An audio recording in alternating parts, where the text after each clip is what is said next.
खाने पीने को लेकर सलाह की तो जैसे बाढ़ ही आ गई है ना। हर कोई बताता है कि क्या खाना चाहिए क्या नहीं, और सच कहें तो ये सब काफी कंफ्यूजिंग हो सकता है। लेकिन ये जो सीधे साधे नियम हैं, ये खाओ वो मत खाओ, क्या ये वाकई पूरी कहानी बताते हैं? क्या खाना पीना इतना ब्लैक एंड व्हाइट होता है? तो चलिए आज इसी गुत्थी को सुलझाने की कोशिश करते हैं। हम दो बहुत ही दिलचस्प केस स्टडीज पर नजर डालेंगे। पहली है दूध की कहानी, जिसे हम सब एक पारंपरिक भारतीय चीज मानते हैं, पर शायद असलियत कुछ और है। ये एक हालिया औद्योगिक घटना है। और दूसरी कहानी है रिफाइंड अनाज की, जिन्हें सब बुरे कार्ब्स कहकर बदनाम करते हैं, पर क्या हो अगर वो सिर्फ कह सकते हैं गलत संगत का शिकार हो। चलिए शुरू करते हैं हमारी पहली कहानी से, भारत की दूध क्रांति। कैसे एक पवित्र मानी जाने वाली चीज औद्योगिक पैमाने पर बनने लगी। फ्रंटियर वीकली में टी विजेंद्र एक बहुत ही सोचने वाली बात कहते हैं। वो लिखते हैं कि बहुत से लोग दूध को एक सामान्य और अच्छा भोजन मानते हैं, लेकिन दुनिया का एक बड़ा हिस्सा हाल तक दूसरे जानवरों का दूध पीता ही नहीं था। है ना सोचने वाली बात। अब ये टाइमलाइन देखिए, ये उस सोच को पूरी तरह से बदल देती है कि दूध हमेशा से हमारे खाने का अहम हिस्सा रहा है। जरा सोचिए, लौ युग में मतलब करीब 1000 ईसा पूर्व गांव का मुख्य काम खेती के लिए बैल पैदा करना था, दूध देना नहीं। और 1970 से पहले भी दूध बहुत कम मिलता था। असली गेम चेंजर था 1970 का ऑपरेशन फ्लड। और इसी ऑपरेशन फ्लड को श्वेत क्रांति या व्हाइट रेवोल्यूशन भी कहा गया। इसने तो भारतीय डेयरी की पूरी तस्वीर ही बदल दी। अमूल जैसी कंपनियों ने वेस्टर्न टेक्नोलॉजी का इस्तेमाल किया, चिलिंग प्लांट, कोल्ड चेन, और देखते ही देखते दूध शहरों के घर घर तक पहुंचने लगा। लेकिन हर क्रांति की एक कीमत होती है। इसकी भी थी एक छिपी हुई कीमत। पहला, इकोलॉजी पर असर। फ्रिज में रखने और ट्रांसपोर्ट करने में बेहिसाब एनर्जी लगी। दूसरा, गांव पर असर। गांव से दूध तो शहरों में चला गया, लेकिन गरीबों के लिए प्रोटीन का एक मुफ्त स्रोत छाछ गायब हो गया। फिर जमीन का इस्तेमाल बदला, मवेशियों के लिए खास चारा उगाने के लिए। और आखिर में जब ट्रैक्टर आए तो बैलों की जरूरत कम हो गई। तो गाय का रोल अब मेहनत करवाने वाले बैल पैदा करने से बदलकर सिर्फ दूध देने वाली मशीन जैसा हो गया। अच्छा, तो ये थी दूध की कहानी। अब चलते हैं अपने दूसरे केस पर, रिफाइंड अनाज, यानी वो विलन जिसे अक्सर वेस्टर्न डाइट का सबसे बड़ा गुनहगार माना जाता है। तो सबसे पहले ये समझ लेते हैं कि ये रिफाइंड अनाज होता क्या है। बहुत सिंपल है। जब किसी अनाज को मशीन में प्रोसेस करके उसका छिलका यानी चोकर और उसका अंकुर यानी जर्म हटा दिया जाता है, तो जो बचता है वो है स्टार्च वाला हिस्सा।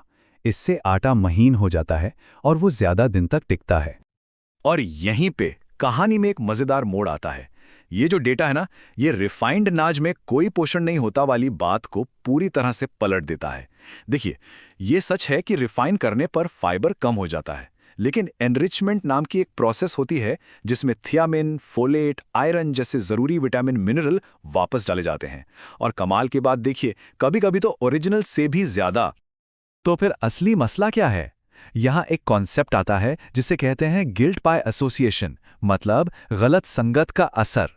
वैज्ञानिक कहते हैं कि रिफाइंड अनाज को अक्सर उन सारी बुरी चीजों के लिए दोषी मान लिया जाता है जिनके साथ वो खाया जाता है। और ये है वो गलत संगत। एक टिपिकल वेस्टर्न डाइट में क्या क्या होता है?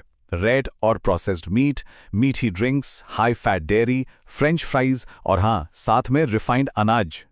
लेकिन सवाल यह है कि क्या इस पूरी लिस्ट में हर चीज सेहत के लिए बराबर की गुनहगार हैं? यहां बस सबको एक ही तराजू में तौल रहे हैं। इसका जवाब हैरान कर देने वाला है। कई बड़ी स्टडीज को जब एक साथ देखा गया तो पता चला कि प्रोसेस मीट का बीमारियों के बढ़ते खतरे से सीधा और मजबूत कनेक्शन है, लेकिन रिफाइंड अनाज, उसका ऐसा कोई खास कनेक्शन नहीं मिला। ये बहुत बड़ा फर्क है। और ये कोई एक दो स्टडीज का नतीजा नहीं है। जरा इस नंबर पर गौर कीजिए, 11। एक दो नहीं, पूरे 11 मेटा एनालिसिस में ये पाया गया कि रिफाइंड अनाज खाने का दिल की बीमारी, टाइप 2 डायबिटीज या स्ट्रोक जैसी बड़ी बीमारियों से कोई सीधा ताल्लुक नहीं है। तो दूध और अनाज, इन दोनों कहानियों से हम क्या सीख सकते हैं? यही कि चीजें ब्लैक एंड व्हाइट नहीं होती। यहां सबसे जरूरी चीज है कॉन्टेक्स्ट, यानी संदर्भ। देखिए, भारत में दूध की कहानी हमें इकोलॉजिकल और हिस्टोरिकल कॉन्टेक्स्ट के बारे में बताती है। मतलब किसी खाने की चीज को समझने के लिए यह जानना जरूरी है कि वो कैसे बनती है और उसका इतिहास क्या रहा है। वहीं रिफाइंड अनाज की कहानी साइंटिफिक और डाइटरी कॉन्टेक्स्ट के बारे में है। ये दिखाती है कि जब हम विज्ञान की नज़र से देखते हैं तो पता चलता है कि एक खराब मानी जाने वाली डाइट की हर चीज़ उतनी खराब नहीं होती। और अब एक और चौंकाने वाली बात, अमेरिकन डाइट में फाइबर का सबसे बड़ा सोर्स क्या है? कोई अंदाजा? सब्जियां? साबुत अनाज?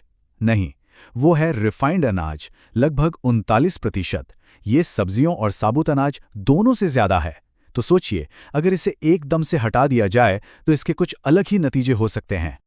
तो कुल मिलाकर सबसे बड़ी सीख ये है कि खाने पीने के जो सीधे साधे नियम हम सुनते हैं वो अक्सर एक बहुत ही कॉम्प्लेक्स सच्चाई को हमसे छिपा लेते हैं। किसी भी चीज पर अच्छा या बुरा का ठप्पा लगाने से बेहतर है कि हम उसके पूरे कॉन्टेक्स्ट को समझें। और ये पूरी बातचीत हमें एक बड़े सवाल के साथ छोड़ जाती है। अगर दूध और अनाज की ही कहानी इतनी पेचीदा है तो सोचिए खाने पीने के और कितने ही नियम होंगे जिन्हें हमें और गहराई से देखने की जरूरत है।